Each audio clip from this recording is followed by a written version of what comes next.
quand on s'intéresse à la déco, à un moment donné, la question de la couleur se pose forcément. Donc c'était un peu un découlement naturel par rapport à un intérêt pour l'intérieur et pour pour ce domaine-là, quoi.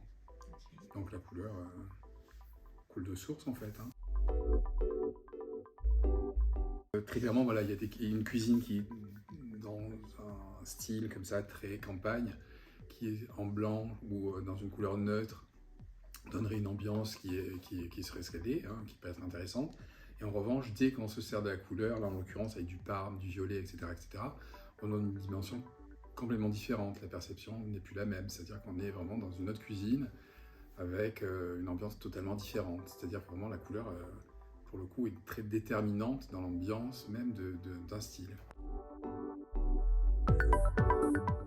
Il y a les moodboards, très clairement, pour bien choisir sa couleur. Ça permet effectivement de mettre à plat tous les éléments qui sont importants à ne pas perdre de vue quand on va finir son projet, quand on va réaliser son projet.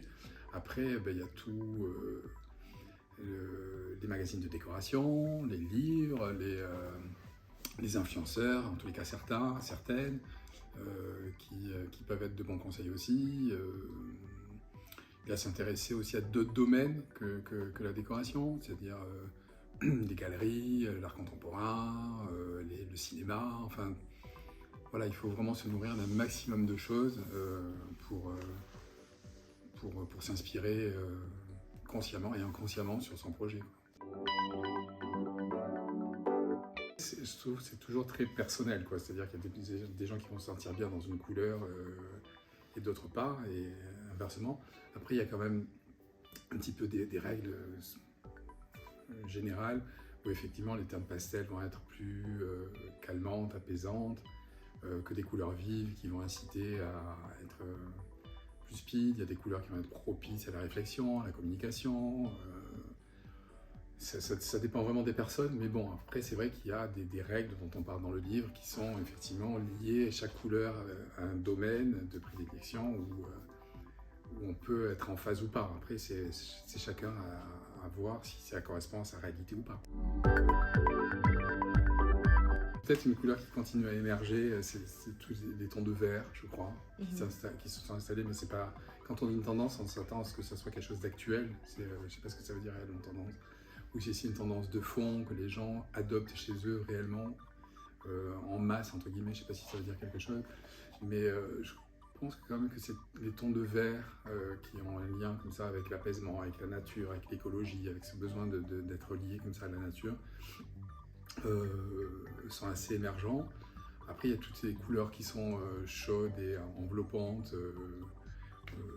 Typiquement, par exemple, des teintes comme celle-ci, où on a envie, voilà, de se sentir enveloppé et bien. Je pense que en fait, ce sont des couleurs qui font du bien, quoi. Mais le bien est très personnel.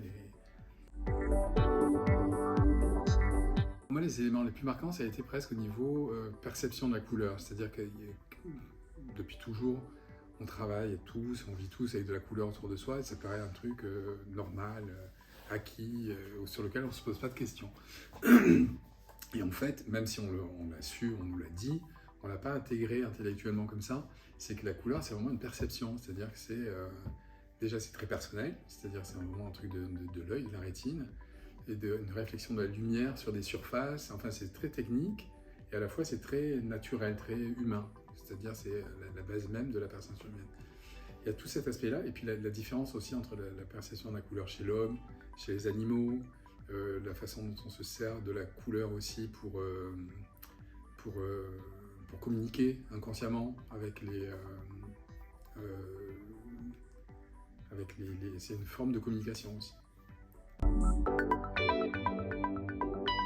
La couleur que j'ose le plus, moi, chez moi et dans la déco, c'est les verts, les mélanges de verts. Les verts sapin, les verts bouteilles, comme le plan de travail là-bas. Ma cuisine est comme ça, voilà, j'en suis que là. D'une façon générale, c'est assez apaisant, ça correspond assez bien au style où voilà, on est tranquille. À la fois c'est une couleur, c'est présent et ça envahit pas trop. Enfin, je sais pas, Et après, c'est peut-être aussi arriver le fait que ce soit pas... C'est un peu la maison qui a parlé, quoi. c'est pas moi qui suis arrivé en disant... Enfin, c'était pas consciemment où je disais on va mettre du vert. Il y a eu un truc vert qui est arrivé et finalement, les trucs se sont enchaînés comme ça. Mais on a écouté un petit peu le lieu, quoi.